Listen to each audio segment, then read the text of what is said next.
என்னை எத்தனை படுத்தினான்னு ஆழ்வாரே சொல்லிட்டார். கடியன் கொடியன் நெடியமால் உலகங்கொண்ட வடியன் அருவருமேனி மாயத்தன் இனி மிச்சமில்லை எல்லா தோஷமும் கண்ணனுக்கு உண்டு. தோழிக்கு உடனே சந்தோஷமா போச்சு. அப்ப இந்த பெண் இனிமே கண்ணனை நினைக்க மாட்டா, மறந்து போடுவள், வீட்டோட கடந்துடுவள் அப்படின்னு நினைச்சா ஆழ்வார் பாட்டை முடிக்கிறார். ஆகிலும் கொடிய என் நெஞ்சம் அவனன்னே கிடக்குமில்லே. ஆனாலும் இந்த கொடிய நெஞ்சம் அவன்னு தான் கிடக்கிறதே தவிர அவன் திருவடிகளை விட்டு அசைய மறுக்கிறது. ஆக எத்தனை தோஷம் கண்ணனிடத்தில் இருந்தாலும் அசைய மறுக்கிறது நம்முடைய உள்ளங்கள்.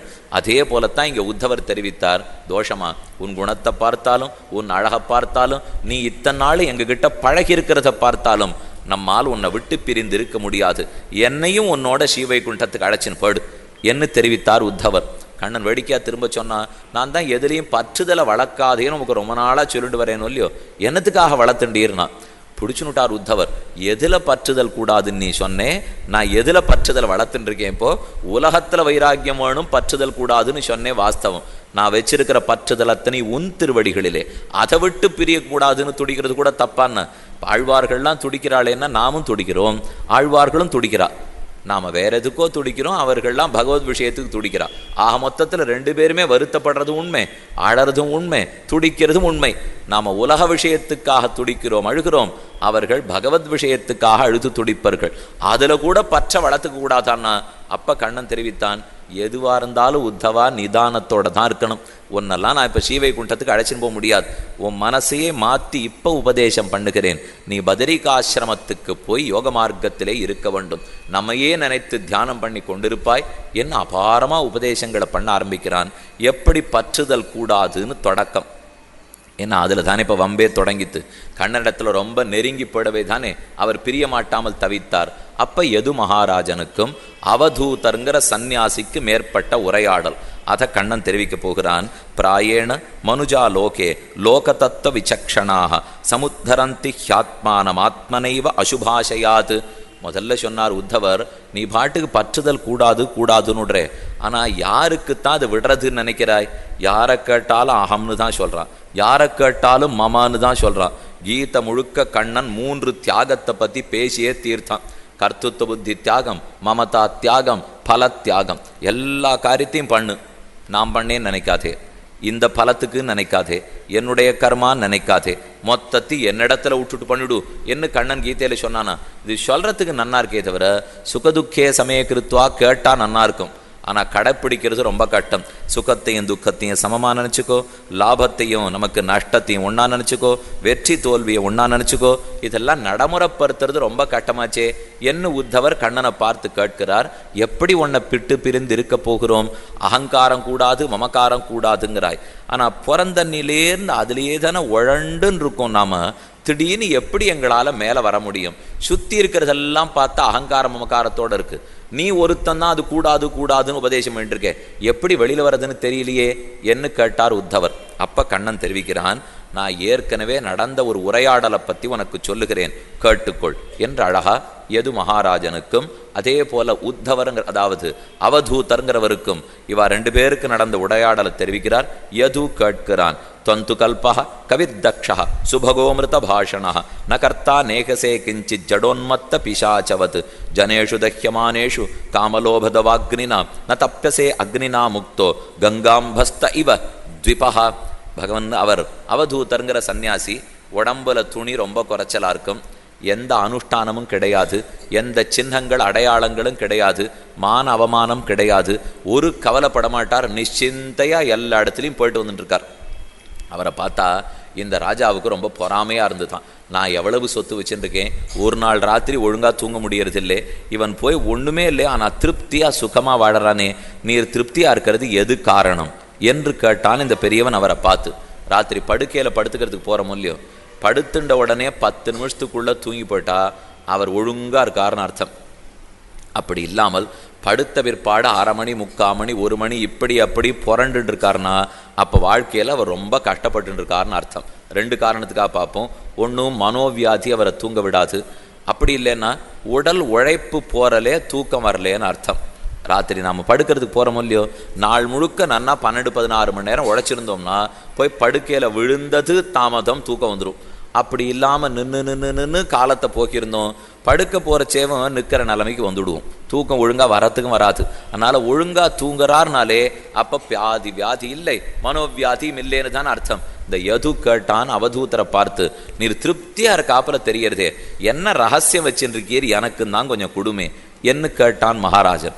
அப்போ அவர் திரும்ப சொல்கிறார், நான் 6 டீம் போய் பெருசாக பாடம் கற்றுனதான் இல்லை, கண்ணையும் வாயே நன்னா திறந்து வச்சுப்பேன், காதை திறந்து வச்சுப்பேன். எனக்கு சுற்றி இருக்கிற இயற்கை தான் எனக்கு குரு. அவர்களை வச்சுண்டு எத்தனை கற்றுக்கணுமோ எல்லாம் நான் கற்றுக்கொண்டேன் என்று கதை சொல்ல ஆரம்பிக்கிறார். அவர் தன்னுடைய குருக்கள் 6ங்கிறார்.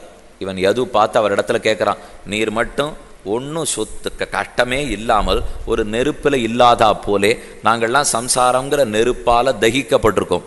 உம்மை பார்த்தா எப்படி தெரியுமா இருக்குது, நல்ல காவிரிக்குள்ளே எப்பவும் உட்காண்டிருக்கிற யானை ஆட்டம் இருக்குன்னா. அப்படின்னா யானை காவிரிக்குள்ளே உட்காண்டா ஜிலீர்னு நன்னா இருக்கும் இல்லையோ, குழு குழுன்னு ஒன்றுமே இல்லாமல் ரொம்ப வெயில் காஞ்சின்னா நமக்கே தோணும், போய் எங்கேயானு குளத்துக்குள்ளே உட்காந்துனுட்டா தேவையில்லேன்னுட்டு. குளத்துக்குள்ளே உட்காண்டா அப்போ தெரியும் அது சுடுறதா, அது குழு குழுன்னு இருக்கான்னுட்டு. ஆனால் அதுக்குள்ளே இருந்து எப்படி குழு குழுன்னு இருக்குமோ அதை போல் இருக்கிறே, ஒன்றும் நமக்கு கஷ்டமே காணமேனுட்டு. ஆண்டாளுடைய கடைசி பாசனம் எப்படி இருக்கு, வங்கக்கடல் கடைந்த மாதவனை கேசவனை திங்கள் திருமுகத்து சேழையார் சென்னிரஞ்சி அங்கு அப்பற கொண்டவாற்றை அணிபுதுவை பைங்கமல தன் தெரியல் பட்டர்பிரான் கோத சொன்ன. பெரியாழ்வார் கழுத்தில் மாலை போட்டுருக்கார். அது எப்படி இருக்கான், பைங்கமல தன் தெரியல், தன்ன குளிர்ந்திருக்கிற மாலைன்னு அர்த்தம். பெரியாழ்வார் மாலை குழு குழுன்னு இருக்கு. அது உரையாசிரியர் உடனே சொன்னார், பெருமாள் மாலை சுட்டுன்னு இருக்கும், பெரியாழ்வார் மாலை குழு குழுன்னு இருக்கும்னார். பெருமாள் மாலை சுடுமானா சுடும், ஏன்னா அவர் ராவண கும்பகர்ணர்களை பார்த்து பழக்கம் இல்லையோ, அதனால் அவர் மாலை சுடும். பெரியாழ்வாருக்கு பக்தாளை பார்த்தே பழக்கம் இல்லையோ, அதனால் அவர் மாலை எப்பவும் குளிர்ந்து தான் இருக்குமா. மேலும் பெருமானை விட்டு பிரியாமல் இருப்பவன் எப்பொழுதும் குளிர்ந்தே இருக்கிறான். அவதூத்தர் அப்போ சொல்ல போனார், எனக்கு இருக்கிற ஆச்சாரியர்கள் 6ன்னு சொல்கிறேன். பிருத்திவி, வாயு, ஆகாசம், ஆபஹ, அக்னிஹி, சந்திரமா, ரவிஹி, கபோதஹ, அஜகரஹ, சிந்துஹு, பதங்கஹ, மதுகிருத், கஜஹ, மதுஹா, ஹரிணஹ, மீனஹ, பிங்களா, குரரஹ, அர்பகஹ, குமாரி, சரகிருத், சர்ப்ப ஊர்ணனாபிஹி, சுபேஷகிருத், ஏதே மே குரவோ ராஜன் சதுர்விம்சதிராஸ்ரிதாக. 24 குருக்கள் எனக்கு. ஒரு குருவனிடத்தில் பாடம் கேட்டுவிட்டு வர்றதுக்குள்ளேயே போரும் ஆயிடுறது. இவர் 24 குருக்கள் வச்சுருக்கார். சாமானிய குருக்கள் சுற்றி பார்த்தா இவா 24 பேர் நம்ம கண்ணில் போட்டுடுவா. 6ன்னு சொல்கிறேன். பிருத்திவி பூமி, வாயு காற்று, ஆகாஷா ஆகாயம், ஆபஹ தண்ணீர், அக்னிஹி நெருப்பு தீ, சந்திரமா சந்திரன், ரவிஹி சூரியன், கபோதஹ அழகான ஒரு புறாங்கிற பறவை, கபோதஹ, அஜகரஹ பெரிய மலைப்பாம்பு, சிந்து சாகரம் கடல் சமுத்திரம், பதங்கஹ விளக்கு விட்டில் பூச்சி ஒரு பூச்சி, மதுகிருத் தேன் வண்டு, கஜஹ ஆனை, மதுஹா மதுவை அபகரிக்கிற வேடன், ஹரிணஹ அழகான மான்குட்டி, மீனஹ மீன், பிங்களா பிங்களாங்கிற ஒரு பெண், குரரஹ குரரம்ங்கிற ஒரு பறவை, அர்பகஹ ஒரு சிறுவன், குமாரி ஒரு பெண், சரகிருத்து தட்டான் கருமான் வேலை பார்க்குறாரே அவர் சரகிருத்து, சர்ப்பஹ ஒரு பாம்பு, ஊர்ணனாபிகி செலந்தி பூச்சி, சுபேஷகிருத்து குளவி. இதிலேருந்து இவர் என்ன அர்த்தம் தெரிஞ்சுட போகிறார்? இந்த 24 தத்துவங்களை வச்சுருந்து இவர் என்ன தெரிஞ்சுட்டார்னா அத்தியாத்ம சிந்தனத்தையே புரிஞ்சுனுட்டார். வாழ்க்கைக்கு தேவையான அத்தனை இந்த 24லேருந்து தெரிஞ்சுனுட்டார். சுருக்கமாக மட்டும் சொல்கிறேன், ஏன்னா இதை நம்ம தனியாக பார்த்தோம்னா ஒரு நாள் உபன்யாசம் முடிஞ்சு போயிடும். மேற்கொண்டு நமக்கு மற்ற ருக்மிணி கல்யாணம்லாம் இருக்கும் இல்லையோ, அதனால் இதை சுருக்கமாக தெரிவிக்கிறேன். முதல்ல பூமி பிருத்திவியினிடத்திலேருந்து என்ன தெரிந்து கொண்டார் சொல்கிறார். பூதைர் ஆக்கிரமியமானோபி தீரோ தெய்வவசானுகைஹி தது வித்வான் சலேன் மார்காத் அன்வசிக்ஷிதம் க்ஷதேவ்ரதம். எத்தனை மிதிப்பட்டாலும் அது சரீரம் மிதிப்படுகிறதே தவிர ஆத்மா பேரில் தட்டாதுன்னு புரிஞ்சுக்கணும்னார். இந்த பூமி இருக்காளே அவள் பேரில் நாம் உட்கார்றோம், அவள் பேரில் குதிக்கிறோம், அவளை மிதிக்கிறோம், அவள் பேரில் நாம் ஓடி ஆடுறோம், அவள் பேரில் மலமூத்திராதிகளை விசர்ஜனம் பண்ணுகிறோம், அவள் பேரில் துப்புறோம். இத்தனையும் நடக்கிறதா இல்லையா? நம்ம சுற்றுப்புற சுகாதாரத்தை பற்றியெல்லாம் யாருக்கும் பெரிய கவலையே இல்லை. நம்ம வீட்டுக்குள்ளே இல்லாத இருந்தால் சரி, குப்பை சத்தை எதுவாக இருந்தாலும் வாசலில் கொண்டு போய் குட்டுடுவாளோ இல்லையோ. அதுலேயும் அரசாங்கத்துலேருந்து மாற்றி எழுதி போகிறா, இந்த பக்கம் குப்பை, மக்கா குப்பை, இத்த மாற்று அத்தை மாற்று, அது அந்த வண்டியில் போடு, இது இந்த வண்டியில் போடு, எல்லாம் அவள் எழுதிகிட்டே இருக்க வேண்டியதான். இவரே தான் தெரியறதா இருந்தார்னா முதல்ல தன் உடலை சுத்தமாக வச்சுக்கிறதுக்கு தெரியணும்.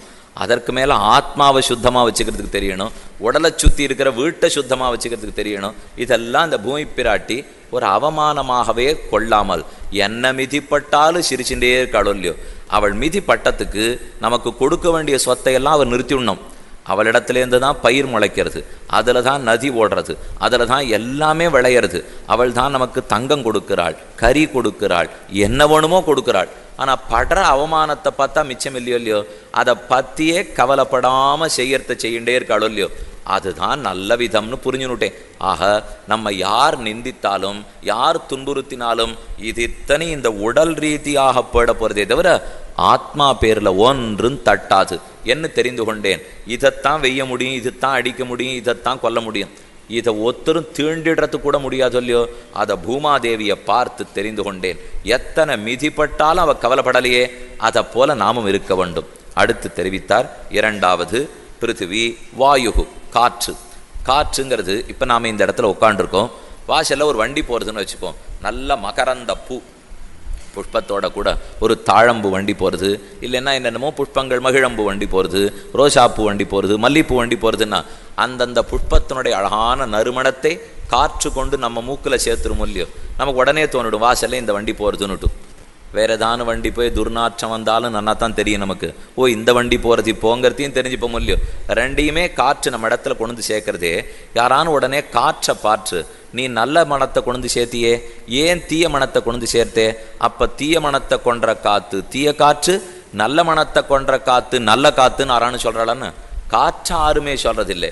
எத்தனை மனத்தை காற்று கொண்டு சேர்த்தாலும் அந்த மனத்தோட தொடர்பில்லாமல் இருந்துடுற சொல்லியோ காற்று. அதே போல் ஆத்மா எடுத்துக்கொண்ட சரீரத்துக்காக என்ன நடந்தாலும் அத்தோட தொடர்பில்லாமல் இருக்கணும்னு தெரிஞ்சுட்டேன். இதெல்லாம் சரீர சம்பந்தத்தால் ஏற்படுறதே தவிர ஆத்மா ஒரு நாளும் இத்தோடே தொடர்பு படாது. உயர்ந்த ஆத்மா ரத்தனத்தை போலே ஒளிவிடுகிற ரத்தனத்தை கொண்டு போய் சேத்துல போட்டுட்டா சேறு மூடிக்கிறது, ரத்தனத்தினுடைய ஒளி போயிடுமான்னு நம்ம கண்ணுக்கு தெரியாமல் மறைக்கப்படுகிறது. அவ்வளவே ரத்தனத்தினுடைய ஒளி ஒங்கியும் காணப்படாது. அந்த சேற்ற அலம்பி கழுவி விலக்கிட்டோம்னா உடனே ஒளி வெளியில் வந்துடும் இல்லையோ. அதே போல ஆத்மாங்கிற உயர்ந்த ரத்தனம், இந்த ரத்தனம் சரீரம் சம்சாரங்கள சேற்றுக்குள்ளே கிடக்கிறது. ஆத்மாவுடைய ஒளி ஒங்கியும் போடாது, மறைக்கப்பட்டு இருக்கிறது.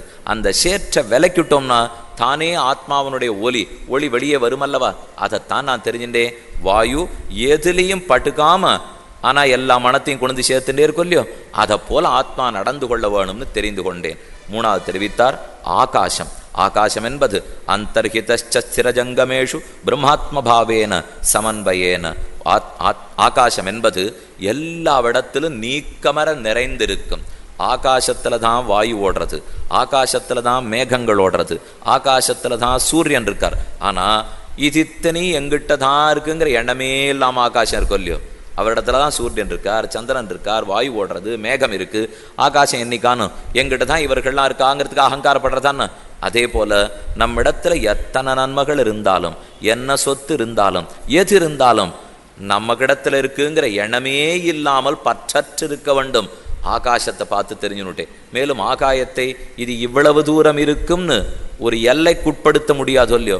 அதே போல் ஆத்மாவனுடைய பெருமை இவ்வளவுன்னு எல்லைக்குட்படுத்தியே சொல்ல முடியாது. இது ஆகாயத்தை பார்த்து ஆத்மாவனுடைய மகாத்மியம் அதன் பெருமையை தெரிஞ்சுட்டே தெரிவித்தார். அடுத்தது ஆகாசம் ஆபஹ, தண்ணீரை பற்றி சொன்னார். ஸ்வச்சா பிரகிருதித ஸ்னிக்தா மாதுரிய தீர்த்தபூன் ரிணாம் முனி புனாத்யபாம் மித்ர மீக்ஷ்போபஸ்பர்ஷ கீர்த்தனைகி. ஒரு தண்ணீர் என்பது எந்த பதார்த்தத்தோட சம்பந்தப்பட்டாலும் அதை சுத்தி அடைவிச்சிடும். ஒன்று அழுக்காப்படுத்துனா உடனே ஜலத்தை கொட்டி அலம்பிவான்னு சொல்லுவோம். இப்போது வாழைப்பம் வாழ்ந்தோம் இல்லை புஷ்பம் வாழ்ந்தோம் பெருமாளுக்கு சமர்ப்பிக்கணும்னா கோவிலில் எடுத்துன்னு போய் கொடுத்து பாருங்க. உடனே வட்டில் தீர்த்தத்தை எடுத்துப்பார், இல்லை உத்தரணியில் எடுத்து அர்ச்சக சுவாமி ஜலத்தை போட்டு தெளிப்பர், மந்திரத்தை சொல்லுவர், பெருமாள்கிட்ட கொண்டு